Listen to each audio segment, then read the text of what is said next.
No one ever said that searching for true love in front of many television cameras, producers and boom mics was going to be easy. Thurston learned this lesson the hard way on Monday night. She opened the latest episode of The Bachelorette by admitting to hosts Tayshia and Kaitlyn Bristowe that she was struggling because "I have 2 one-on-ones. And in some ways, I want to continue these strong relationships I have, and use that to just strengthen our relationship, especially heading into hometowns."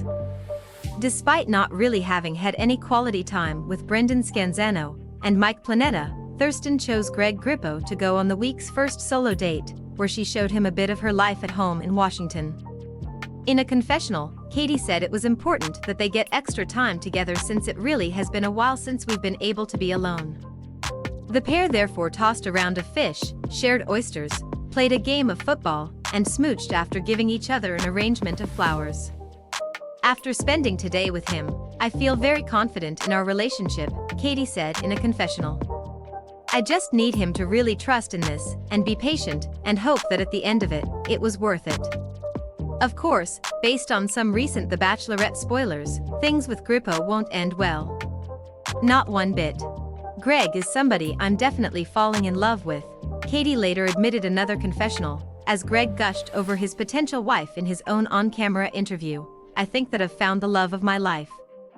She's made me love more than I ever thought I could." Wow, huh? Prior to the group date, Brendan paid Katie a visit to speak with her privately about where they stood, and, just like that, she ended up sending him home. "I want you to know that the first night I met you, you were bold, and you always put me first, and you were always intentional with our relationship.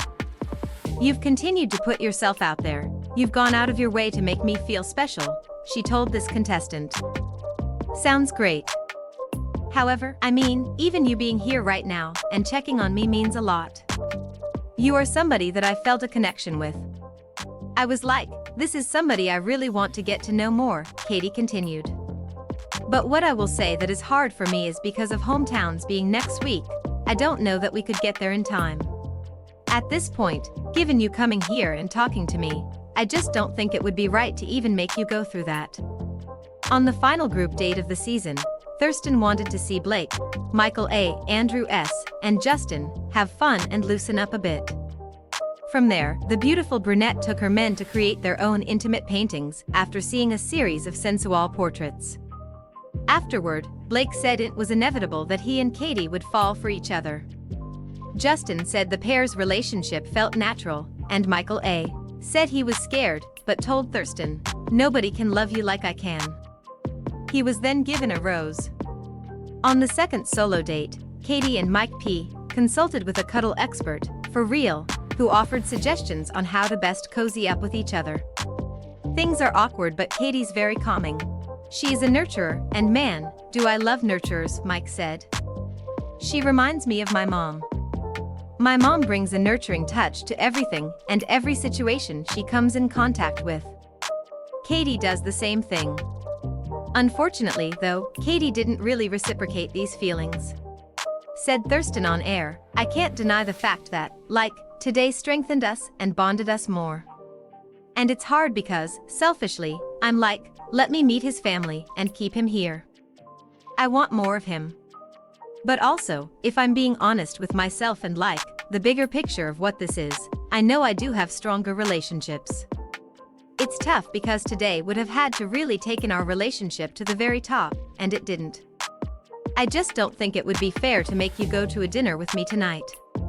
I don't think it would be fair to continue our journey and involve our families if deep down I know where my heart is headed.